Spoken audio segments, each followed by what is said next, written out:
আসসালামু আলাইকুম। জাতিসংঘ নিরাপত্তা পরিষদ ১৩ বছর আগে ইরানের ওপর যে অস্ত্র নিষেধাজ্ঞা দিয়েছিল তা শেষ হয়েছে। এখন থেকে ইরান নিজেদের জন্য বৈধভাবে আবার প্রথাগত অস্ত্র যেমন মিসাইল, হেলিকপ্টার ও ট্যাঙ্ক কিনতেও বিক্রি করতে পারবে।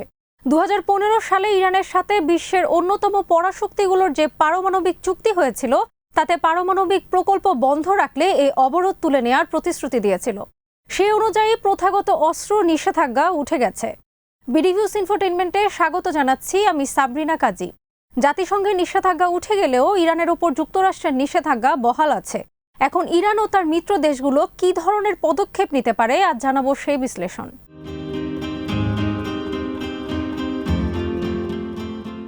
মার্কিন প্রেসিডেন্ট ডোনাল্ড ট্রাম্প ২০১৫ সালে প্রেসিডেন্ট ওবামার আমলে করা এই ইরান চুক্তিকে ইতিহাসের জঘন্যতম চুক্তি হিসেবে আখ্যায়িত করেন।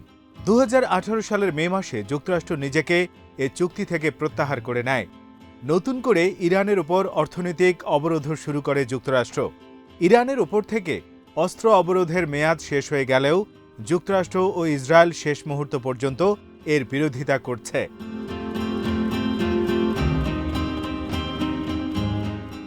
ইরানের রাষ্ট্রীয় গণমাধ্যমে প্রচারিত একটি বিবৃতিতে ইরানের পররাষ্ট্র মন্ত্রণালয় জানিয়েছে, অস্ত্র স্থানান্তর, এ ধরনের যাবতীয় কার্যক্রম, অর্থনৈতিক লেনদেনের ওপর যে নিষেধাজ্ঞা ছিল তা প্রত্যাহার করে নেওয়া হলো। ইরান এখন আইনি কোনো ধরনের প্রতিবন্ধকতা ছাড়াই বৈধভাবে যে কোনো কাজ থেকে অস্ত্র কিনতে পারবে।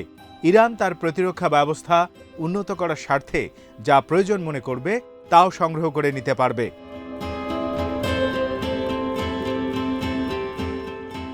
ইরানের প্রেসিডেন্ট হাসান রুহানি যুক্তরাষ্ট্রের খবরদারিকে তোয়াক্কা না করার জন্য বিশ্বের অন্যান্য পরাশক্তিকে অভিনন্দন জানান। তিনি বলেন, যদি এরপরও যুক্তরাষ্ট্র অন্যান্য পরাশক্তিকে ইরানের বিরুদ্ধে খেপিয়ে তোলার বা আরেক দফা অবরোধ আরোপের চেষ্টা করে, তাহলে ইরান তার বিরুদ্ধে কড়া প্রতিক্রিয়া ব্যক্ত করতে দ্বিধা করবে না।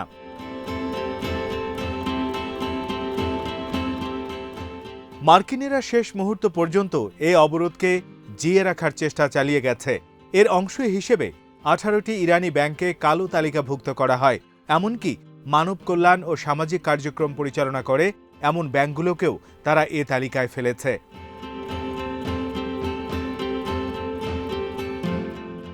ইরানকে অর্থনৈতিকভাবে কোণঠাসা করার জন্যই মার্কিনিরা এসব কার্যক্রম চালায়। এর বাইরে মার্কিনিরা ইসরায়েল সহ বেশ কয়েকটি আরব দেশের সাথে মিলে মধ্যপ্রাচ্যে ইরানের প্রভাব কমানোর জন্য দীর্ঘদিন ধরেই চেষ্টা চালিয়ে আসছে।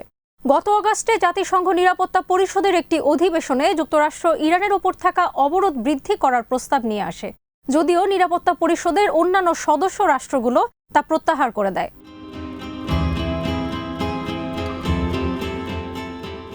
যুক্তরাষ্ট্র অবরোধ বাড়াতে চাইলেও নিরাপত্তা পরিষদের 14টি সদস্য রাষ্ট্রের মধ্যে ফ্রান্স, জার্মানি ও যুক্তরাজ্য সহ আরও 8টি দেশ এ বিষয়ে ভোটদানে বিরত থাকে।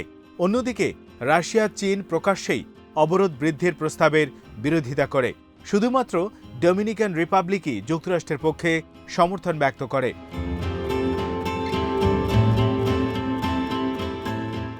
এরপরও যুক্তরাষ্ট্র তাদের নানামুখী তৎপরতা অব্যাহত রাখে, কিন্তু পর্যাপ্ত সাড়া না পাওয়ায় শেষ পর্যন্ত গত সেপ্টেম্বরে এসে যুক্তরাষ্ট্র তার মতো করেই ইরানের উপর এককভাবে অবরোধ আরোপ করে।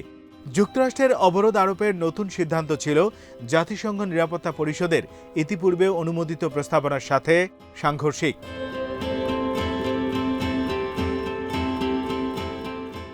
যুক্তরাষ্ট্র অবশ্য সেপ্টেম্বরের শুরুতেই ইরানের ওপর নতুন করে অবরোধ আরোপেরও একটি প্রস্তাব নিয়ে এসেছিল, কিন্তু নিরাপত্তা পরিষদের সংখ্যাগরিষ্ঠ দেশই তা প্রত্যাখ্যান করে। তাদের মতে যুক্তরাষ্ট্রের এসব কার্যক্রমের আইনগত কোনো ভিত্তি নেই।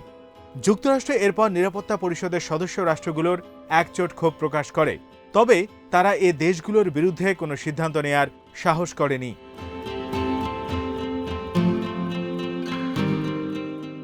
যুক্তরাষ্ট্র বরাবরই বলেছে, ইরানের ওপর থেকে অস্ত্র অবরোধ তুলে নিলে এ অঞ্চলে অস্থিরতা ও সংঘাত আরও বেড়ে যাবে।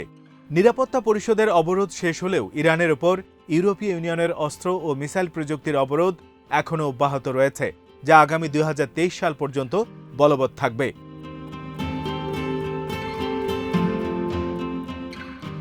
ইরানের ওপর অবরোধ শেষ হলেও এর পুরো সুযোগ পেতে ইরানের আরও কিছুদিন সময় লাগবে। কারণ ইরানের ওপর যুক্তরাষ্ট্র একতরফাভাবে নানা ধরনের অবরোধ চাপিয়ে দেওয়ায় অস্ত্র কেনার ক্ষেত্রে ইরানের সামর্থ্য ও সক্ষমতা বাধাগ্রস্ত হবে। কারণ অস্ত্র কিনতে ও তার রক্ষণাবেক্ষণ করতেও বিলিয়ন বিলিয়ন ডলারের প্রয়োজন। আর চীন ও রাশিয়াও খুব সহজেই ইরানকে যাবতীয় অস্ত্র দিয়ে দেবে বলেও মনে করেন না বিশেষজ্ঞরা। কারণ এই দুই দেশ আঞ্চলিক পররাষ্ট্র নীতি ও জাতীয় স্বার্থকে অগ্রাধিকার দিয়েই ইরানকে সাহায্য করবে। ভূমধ্য সাগরীয় অঞ্চলে সবাই নিজের নিয়ন্ত্রণে ক্ষমতার ভারসাম্য রাখতে চাইবে। পাশাপাশি রাশিয়া বা ইরানের মতো দেশগুলো নিজেদের অর্থনৈতিক হিসেব নিকেশও বিবেচনায় রাখবে।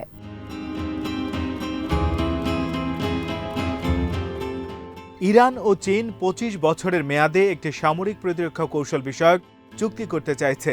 যেহেতু এই চুক্তির সাথে আন্তর্জাতিক স্বার্থ সংশ্লিষ্ট বিভিন্ন বিষয় জড়িত, তাই চীন আরও গভীরভাবে চুক্তি বিশ্লেষণ করছে। যদি জো বাইডেন মার্কিন যুক্তরাষ্ট্রের প্রেসিডেন্ট নির্বাচিত হয়, তাহলে নতুন মার্কিন প্রশাসনের সাথে চীনের সম্পর্ক আবার উন্নত হয়ে উঠতে পারে। তাই এখনই ইরানের সাথে কোনো বিশেষ সামরিক চুক্তি করে বাইডেন প্রশাসনের সাথে সম্পর্ক তৈরির সম্ভাবনাকে চীনা সরকার ঝুঁকিতে ফেলতে চাইছে না।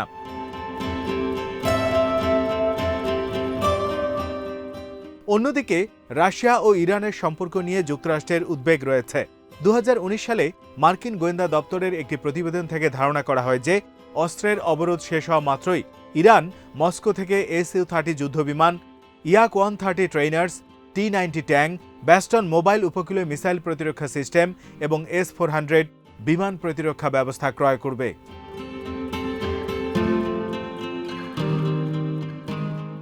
আগস্ট মাসের শেষ দিকে ইরানের প্রতিরক্ষা মন্ত্রী ব্রিগেডিয়ার জেনারেল আমির হাতামি রাশিয়া সফরে যান। সেখানে গিয়ে তিনি international military technical forum army পর্যবেক্ষণ করেন এবং রাশিয়ার ঊর্ধ্বতন কর্মকর্তাদের সাথে বেশ কয়েকটি বৈঠক করেন। এ সফরের মধ্য দিয়ে রাশিয়ান অস্ত্রের প্রতি তেহরান প্রশাসনের বাড়তি আগ্রহের বিষয়টি নতুন করে সামনে চলে আসে।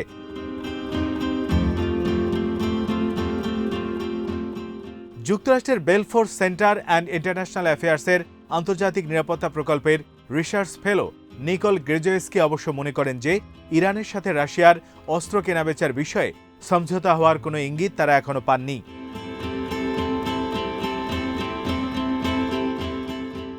গ্রেজোয়েস্কি আল জাজিরাকে বলেন, রাশিয়া ও ইরান মার্কিন রাষ্ট্রপতি নির্বাচনের আগ পর্যন্ত অপেক্ষা করতে পারে। বাইডেন নির্বাচিত হওয়ার রয়েছে। রাশিয়া ও চীন কেউই এখন বাইডেনকে খেপাতে চাইবেন না।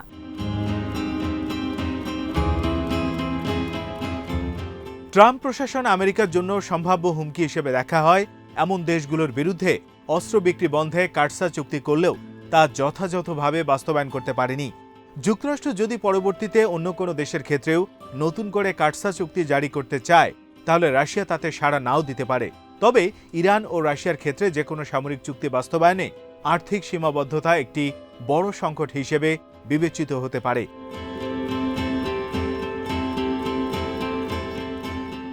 এছাড়া রাশিয়া চায় না সামান্য গাফলতির কারণে ইরান অস্ত্র ক্রয়ে চীনের উপর নির্ভরশীল হয়ে পড়ুক। আবার একই সঙ্গে রাশিয়া ও ইরানের সাথে সম্পর্ক বৃদ্ধি করে মধ্যপ্রাচ্যের অন্যান্য শক্তিশালী দেশ যেমন আরব আমিরাত, সৌদি আরব এবং ইসরায়েলের আস্থাও তারা হারাতে চায় না।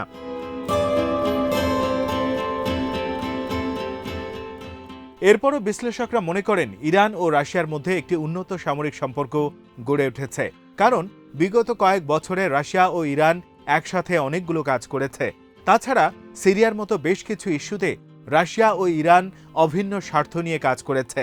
ফলে ইরানের বিষয়ে এরই মধ্যে রাশিয়া প্রশাসনের মাঝে একটি আস্থা ও সম্পর্কের দাবি সৃষ্টি হয়েছে।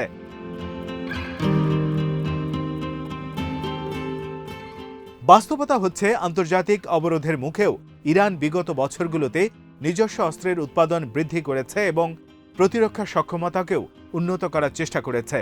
অবরোধ যেহেতু শেষ হয়েছে, অন্য দেশগুলোর কাছেও নিজেদের নির্মিত অস্ত্রগুলো বিক্রিতে ইরানের আর কোনো বাধা নেই।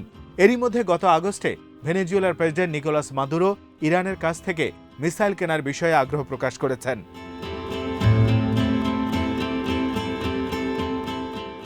আজ এখানেই শেষ করছি। সমরাস্ত্র, প্রতিরক্ষা ও কূটনীতির নানা তথ্য জানতে চোখ রাখুন বিডিভিউজ ইনফোটেইনমেন্টে। চ্যানেলটি ভালো লাগলে সাবস্ক্রাইব করুন। আমাদের ওয়েবসাইট bdviews.net ভিজিট করুন। আল্লাহ হাফেজ।